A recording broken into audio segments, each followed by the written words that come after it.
paling ramai sekarang ialah 30 hingga 50-an. Gaya hidup kita banyak berubah dari dulu, kencing manis, darah tinggi. Faktor yang paling memang merokok. Faktor berat badan, faktor yang utama seperti penyakit darah tinggi, penyakit diabetes. Nama saya Dr. Subramaniam Rahman dan saya seorang pakar perunding kardiologi dan saya berpengalaman dalam bidang kardiologi ini selama lebih kurang 25 tahun dan saya bertugas di Johor Specialist Hospital sejak tahun 2011.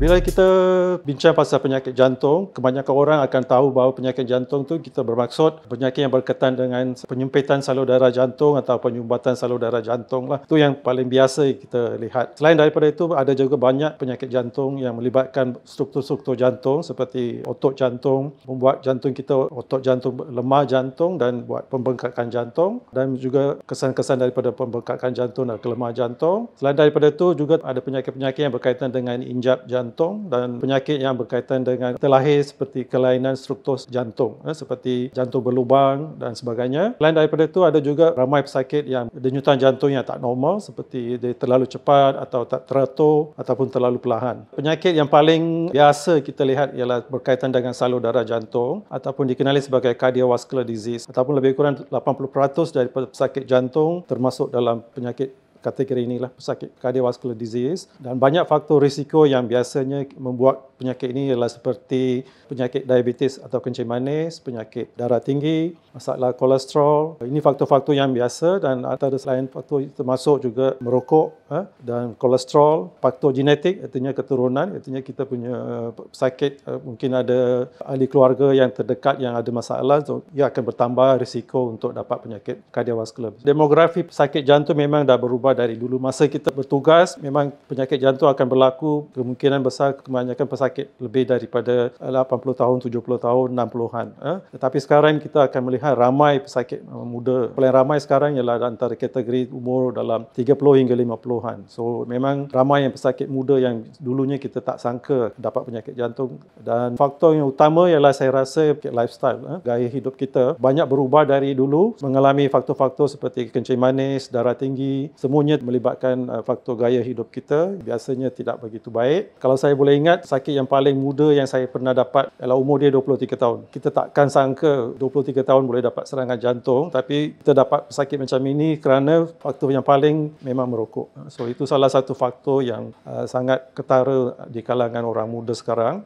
Itu satu faktor dan juga faktor berat badan. Semua ini menyumbangkan kepada penyakit-penyakit yang lain yang akan membuat dia jadi faktor yang utama seperti penyakit darah tinggi, penyakit diabetes dan sebagainya. Stres tidak menyumbangkan secara berterusan, bukan direct cause, tetapi bila orang stres mungkin dia akan menyumbangkan kepada masalah lain seperti lebih dapat penyakit darah tinggi atau penyakit kencing manis, penambahan berat badan. So daripada faktor-faktor ini memang dia boleh seseorang itu mendapat risiko yang lebih tinggi untuk dapat penyakit jantung. Dari segi simptom memang ada banyak. Simptom yang paling utama yang biasa orang tahu ialah sakit dada. Simply rasa tak selesa di dada kita rasa macam tertekan. So itu yang paling biasa orang mengadu, tetapi simptom-simptom lain seperti juga yang melibatkan penyakit jantung ialah mungkin kesesakan nafas, rasa cepat penat, pergerakan sedikit kita dah rasa penat, simptom yang lebih ketara macam pembengkakan kaki, rasa macam kita tak boleh bernafas bila kita baring. So, semua ini adalah simptom-simptom untuk yang kemungkinan boleh melibatkan penyakit jantung. Sebenarnya semua orang potentially boleh expose untuk penyakit jantung, tetapi bila umur kita meningkat, terutamanya selepas 30 tahun, saya rasa semua orang sepatutnya membuat pemeriksaan berkala supaya kita dapat mengenal pasti faktor-faktor risiko yang membuat orang mendapat penyakit jantung seperti kencing manis, darah tinggi, kolesterol. Dan sekiranya ada penyakit begini, kita patutnya ambil langkah-langkah yang tertentu untuk mengawal faktor-faktor begini. Ini adalah penting untuk mengurangkan risiko kita dapat penyakit yang serius di masa depan. Faktor genetik atau keturunan adalah salah satu faktor yang utama untuk seseorang itu mendapat penyakit kardiovaskular. Kiranya mereka ada ahli keluarga yang terdekat yang memang ada masalah begini, patutnya mereka lebih berjaga-jaga dari segi permakanan, kawalan berat badan dan juga pastikan dia pemeriksaan tekanan darah, pemeriksaan gula, pemeriksaan kolesterol dan juga sepatutnya buat dia lebih berkala. Kemungkinan paling kurang setiap tahun menjumpai pakar doktor dan juga mendapat rawatan yang sekiranya sekiranya ada memang faktor-faktor begini tidak memuaskan. Memang kena kurangkan kandungan kolesterol, makanan tinggi kandungan minyak, garam dan sebagainya. Lebih kepada makanan yang seperti buah-buahan, sayur-sayuran dan kurangkan makanan-makanan yang banyak karbohidrat atau gula ataupun protein yang tinggi. Sebenarnya bersukan adalah satu faktor yang memang kita galakkan untuk kurangkan risiko, faktor-faktor risiko yang membawa kepada penyakit kardiovaskular, dan sekiranya kita boleh dapat convince orang untuk bersukan, itu pun saya rasa dah lebih baik. Masa yang kita sesuai untuk bersukan, saya rasa dia bergantung pada seorang individu. Yang paling baik untuk bersenam ialah senaman itu dengan berterusan dan tidak mengganggu aktiviti dia. Kiranya dia boleh membuat pagi, tengah hari, malam, tapi dia boleh dapat berterusan buat masa itu dengan berterusan. Sebab senaman yang moderate, lebih kurang 30 minit satu hari dan dapat membuat berterusan, itu lebih baik daripada membuat senaman yang sangat lasat dan buat tidak berterusan ataupun secara keseluruhannya, kalau paling baik kalau untuk pandangan saya dari pukul 3 atau sampai pukul 7 itu yang masa yang terbaik untuk membuat senaman, sebab otot kita ada dalam keadaan yang paling optimum untuk membuat senaman. Serangan jantung tidak saja berlaku masa kita bersukan. Serangan jantung boleh berlaku bila-bila masa. Orang kena serangan jantung bukan masa dia bertugas. So, saya rasa kenyataan bahawa dia akan berlaku pada masa kita bersukan tu tidak begitu tepatlah. Serangan jantung boleh berlaku bila-bila masa. Dia tak ada masa yang tertentu.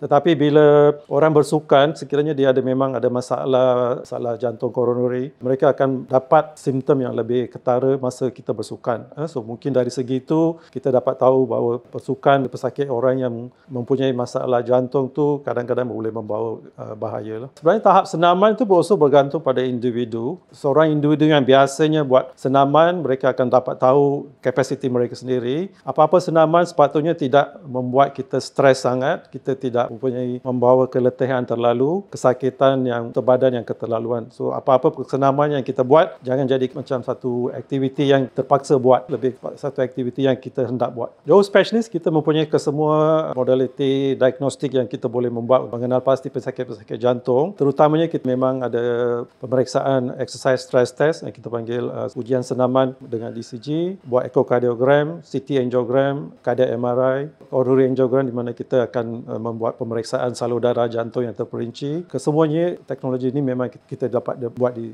Johor Specialist Hospital. Mengetahui penyakit dari peringkat awal adalah lebih baik untuk rawatan dan juga untuk kawalan. So saya rasa siapa yang mempunyai simptom-simptom yang mungkin kita rasa penyakit jantung, saya rasa memang patutnya mereka datang untuk menjumpai doktor dan juga mendapat rawatan atau mendapat pemeriksaan yang sepatutnya, dan juga boleh mendapat rawatan awal, di mana kebanyakan penyakit rawatan awal adalah sepatutnya lebih baik daripada rawatan masa dia dah keterlaluan. Biasanya saya akan beritahu, ingat 4 nombor untuk kita lihat. Nombor 1, ketahui tekanan darah. Nombor 2, ketahui gula kita, pastikan kita tak ada kencing manis. Nombor 3, ketahui kolesterol, tahap kolesterol kita. Nombor 4, ketahui kita punya BMI, kita panggil body mass index.